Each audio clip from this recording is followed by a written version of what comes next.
Hello students, आज हम समझने वाले हैं यूलर्स मेथड के बारे में which is use to solve the differential equations. Euler method basically differential equation को यूज़ करने के लिए सॉल्व किया जाता है और इसके फार्मूला वाइज हम क्या करते हैं कि x के प्रोपोर्शनेट y की वैल्यूज़ को सॉल्व करना शुरू करते हैं।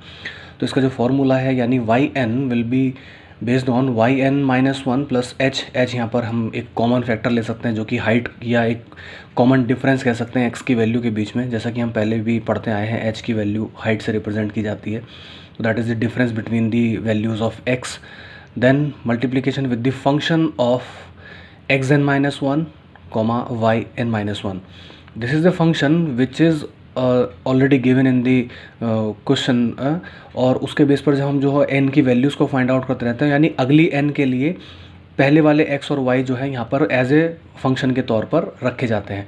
ज़्यादा अच्छे समझने के लिए हम यहाँ पर एक एग्जाम्पल लेने वाले हैं और उस एग्जाम्पल को सॉल्व करके देखते हैं और उसके बाद हम इजीली इसको समझ जाएंगे।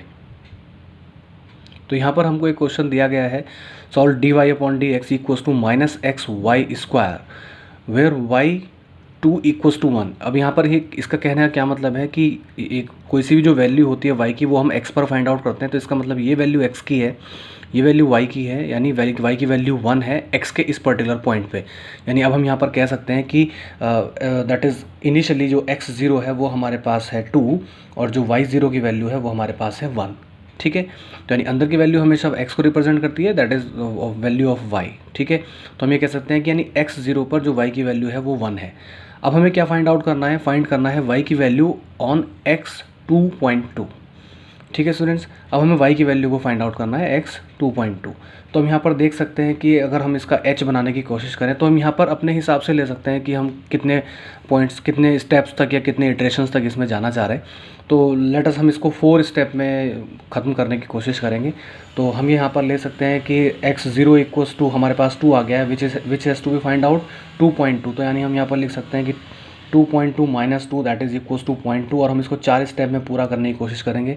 तो 0.2 डिवाइडेड बाय 4, देन ये हमारे पास इसकी वैल्यू ये आ जाने वाली है। तो ये हमारे पास एक तरह से h आ गया है, ये हमारे पास एक तरह से h आ गया है और इस h को हम हर एक फंक्शन, यानी हमारे पास एक कॉमन h आ गया है।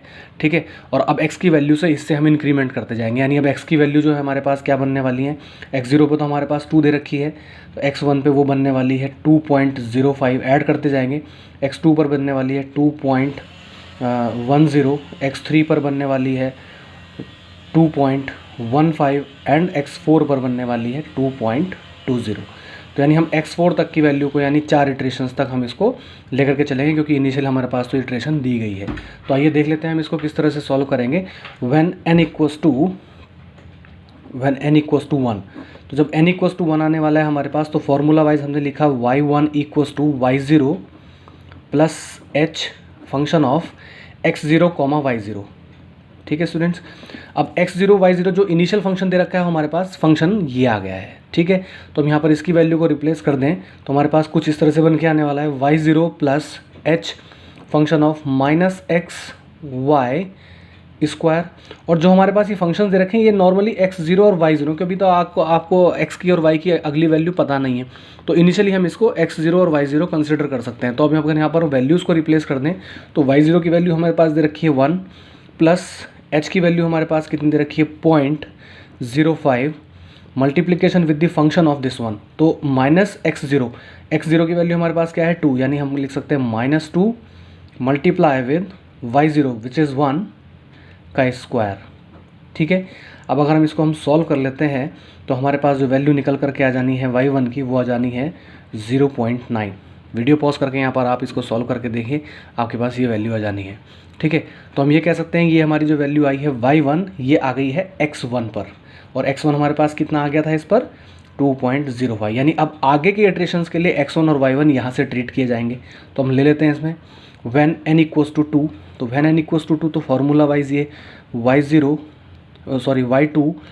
y1 plus h function of, मैं फंक्शन यहीं से उतार देता हूँ, minus x1 multiplication with y1 square. ठीक है स्टूडेंट्स, अब यहाँ पर हम इसकी वैल्यू को रिप्लेस कर देते हैं, दैट इज़ 0.9 प्लस h हमारे पास कॉमन आ गया है 0.05 मल्टीप्लीकेशन विद दीज वैल्यूज़, तो माइनस x1 हमारे पास आ गया है 2.05 multiply with y1 which is 0.9 square. अब अगर हम इसको सॉल्व करके देखें तो हमारे पास जो वैल्यू आने वाली वो है 0.81692। तो ये वैल्यू हमारे पास निकल करके आ गई है y2 के लिए। अब आ जाते हैं इसको यहीं पर आगे सॉल्व कर लेते हैं। y3 के लिए निकालने की वैल्यू को कोशिश करते हैं। y2 फार्मूला वाइज हो जाएगा y2 plus h function of minus x2 y2 square. हम y3 के लिए निकाल रहे हैं वैल्यू, तो हमारे पास ये फार्मूला आ गया। इसमें हम वैल्यूज़ को रिप्लेस करते हैं। x2 हमारे पास y2 हमारे पास निकल करके आ गया है 0.81692 plus h equals to 0.05 multiplication with the minus x2। Minus x2 की वैल्यू हम यहाँ से ले सकते हैं, that is 2.10 multiplication with y2 की वैल्यू हमारे पास ये आ गई है, हमने यहाँ पर लिखा भी है। तो हमारे पास आ गया है 0.81692 का स्क्वायर। ठीक है, अब हम इसको जब हम सॉल्व कर देते हैं तो हमारे पास जो वैल्यू निकल करके आने वाली वो आ जाएगी 0.74089। ठीक है, मैं फिर से रिक्वेस्ट करूँगा यहाँ पर आप वीडियो को पॉज करके और एक बार अपने आप से वैल्यू को कैलकुलेट करके देखें। मैंने निकाल करके रख रखे हैं, इस वजह से मैं इजीली बता पा रहा हूँ। ठीक है, now when n equals to 4, when n equals to 4, अब हम फोर्थ स्टेप में आ गए, यानी हम बिल्कुल लास्ट वाले में चले गए, क्योंकि ये y3 की वैल्यू आ गई यानी x3 पे हमने निकाल दिया। तो यहाँ पर हम लिख भी सकते हैं कि ये तो वैल्यू y3 की आ गई है और यहाँ पर हमारे पास x3 की वैल्यू ये है 2.15। ये फाइनल स्टेप है और इसके बाद हम अपने आंसर को पा जाएंगे। Then y4 equals to y3 plus h function of minus x3 y3 square. तो y3 की वैल्यू को हम यहाँ से रिप्लेस कर दें 0.74089 plus 0.05 multiply with minus x3 यानी minus 2.15 multiplication with this value only 0.74089 square. तो जब हम इसको सॉल्व कर लेते हैं तो हमारे पास जो वैल्यू निकल करके आने वाली है 0.68692। तो ये स्टूडेंट्स हमारे पास y4 की वैल्यू आ गई है ऑन x4, और जो हमें चाहिए था x4 दैट इज़ 2.20। तो ये हमारे पास आंसर निकल करके आ गया, क्योंकि हम इसके आंसर की तलाश में थे और ये हमारे पास यूलर्स मेथड के थ्रू आंसर है। आप यहाँ पर अपनी मर्ज़ी से 5 स्टेप भी लगा सकते हैं, 6 स्टेप भी लगा सकते हैं, 7 भी लगा सकते हैं, यानी जितनी माइक्रो या बहुत ज़्यादा बारीक कैलकुलेशन अगर आप करना चाहते हैं तो आप अपने हिसाब से इस h को डिफ़ाइन कर सकते हैं और आंसर लगभग जितना ज़्यादा आप इटरेशंस करेंगे उतनी ज़्यादा आपके पास वैल्यू ज़्यादा रिफाइन आएंगी। एक एग्जाम्पल और ले लेते हैं और उसके बाद ये टॉपिक आई होप कि आपको क्लियर हो जाएगा। स्टूडेंट्स, हमने यहाँ पर एक एग्जाम्पल और ले लिया है, solve dy upon d x equals to y minus x upon y plus x. ये फंक्शन हमको दिया गया है और यहाँ पर x0 की वैल्यू दी गई है हमारे पास 0, y0 की वैल्यू दी गई है हमारे पास 1। अब हमें क्या करना है, y को कैलकुलेट करना है ऑन x इक्वल्स टू 0.1।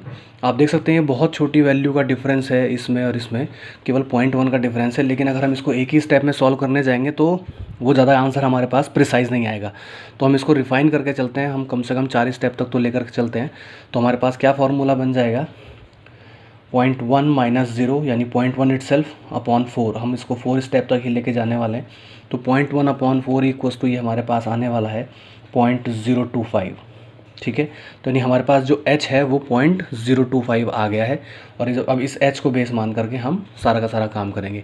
तो यानी इस केस में हम क्या कह सकते हैं कि x0 तो हमारे पास दे रखा है 0, x1 हमारे पास बन जाएगा 0.025, x2 बन जाएगा हमारे पास 0.050, x3 बन जाएगा हमारे पास 0.075 और x4 जो फाइनली हमारे पास बन जाएगा वो बन जाएगा हमारे पास 0.100 या 0.1। तो नहीं है कि हम इसको n बेसिकली 4 तक लेकर के चलेंगे। और अब देख लेते हैं इसका इनिशियल फार्मूला लिखेंगे, when n equals to 1। When n equals to 1 तो अब हम यहाँ पर y की वैल्यू 1 पर फाइंड आउट करने जा रहे हैं, यानी y1 वैल्यू फाइंड आउट करने जा रहे हैं। तो ये बन जाएगा y0 plus h then function of, अब फंक्शन में हम यहाँ पर ये वैल्यूज़ को रख देते हैं, यानी y0 minus x0 upon y0 plus x0। ये पूरा का पूरा हमारे पास ये फंक्शन के तौर पे बन गया है। ठीक है, जो भी यहाँ पर दे रखा हो बिना किसी मॉडिफिकेशन के आप उसको इनिशियली वैल्यूज़ के साथ जो यहाँ पर दे रखी हैं उनके साथ अब इस वैल्यू को रख देंगे। बिल्कुल सिंपल से क्वेश्चन है, सिंपल सा फॉर्मूला यूलर ने दिया है। अब आ जाते हैं यहाँ पर क्वेश्चन को स्टार्ट करते हैं। y0 इक्वल्स टू हमारे पास दे रखा है 1 प्लस h हमारे पास आ गया 0.025 multiplication with the values of this one. तो y0 माइनस x0, तो y0 की वैल्यू 1 थी, माइनस 0 कर देंगे तो हमारे पास 1 बचेगा, और y0 प्लस x0 तो यानी 1 प्लस 0 इक्वल्स टू 1, तो 1/1 बचने वाला है जिसकी वैल्यू 1 ही आने वाली है। तो फाइनली अगर हम इसको सॉल्व करेंगे तो हमारे पास वैल्यू आ जाएगी 1.025। ठीक है, तो यानी y1 की वैल्यू हमारे पास ये आई, और जहाँ पर x1 की वैल्यू हमारे पास ये थी। ठीक है स्टूडेंट्स, अब अगले इटरेशन के लिए ये दोनों बेस बन जाएंगे। तो व्हेन n इक्वल्स टू 2, तो यहाँ पर कैलकुलेट कर लीजिए, y2 equals to y1 plus h function of y1 minus x1 and y1 plus x1। तो अब यहाँ पर सिंपल सी वैल्यू हम यहाँ पर रख देते हैं। y1 की वैल्यू हमारे पास आ गई 1.025 प्लस h हमारे पास कांस्टेंट वैल्यू में चल रहा है, दैट इज़ 0.025।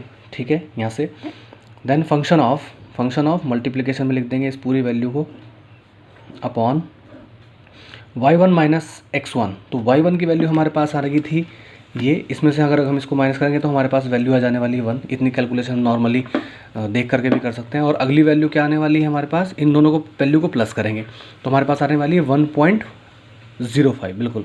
तो 1.05 हमारे पास ये वैल्यू आ गई। तो हम इसको कैलकुलेट कर लेते हैं सिंपल। तो 1/1.05 equals to this one multiplication with 0.025 this one plus 1.025। तो हमारे पास जो वैल्यू आ गई है दैट इज़ 1.04880। तो फाइनली यहाँ वैल्यू आ गई है 1.04880। ये हमारे पास आ गया y2। इसके रेस्पेक्ट में x2 हमारे पास क्या है, यहाँ से उतार सकते हैं, दैट इज़। ठीक है स्टूडेंट्स, अब आ जाते हैं अपने थर्ड इटरेशन के लिए। व्हेन n इक्वल्स टू 3, तो हमारे पास फॉर्मूला बनने वाला है y3 equals to y2 plus h function of y2 minus x2 then y2 plus x2। ठीक है, इसमें वैल्यूज़ को पुट कर देते हैं। y2 की वैल्यू है 1.04880 प्लस h की वैल्यू हमारे पास कांस्टेंट है 0.025 multiplication with the function of these. तो y2 की वैल्यू हमारे पास है 1.04880 माइनस x2 यानी 0.050, और इन्हीं दोनों वैल्यूज़ को हम नीचे प्लस कर देते हैं। ठीक है, अब इसके बाद हम इन दोनों को जब हम सॉल्व करते हैं तो फाइनली हमारे पास जो वैल्यू आ रही है वो है 1.07152। ये हमारे पास वैल्यू आ गई है y3 की ऑन x3 विच इज़ 0.75। और बस हमारे पास फाइनल स्टेप रह गया, उस फाइनल स्टेप को हम इधर की तरफ सॉल्व कर देते हैं आराम से। When n equals to 4, when n equals to 4, तो हमारे पास ये जो फॉर्मूला बनने वाला है वो बन जाएगा y4 equals to y3 plus h of function of these. ठीक है, तो y3 minus x3 upon y3 plus x3। ठीक है, आ जाते हैं वैल्यूज़ पर, वैल्यूज़ को पुट कर लेते हैं। y3 की वैल्यू हमारे पास आ गई है 1.07152।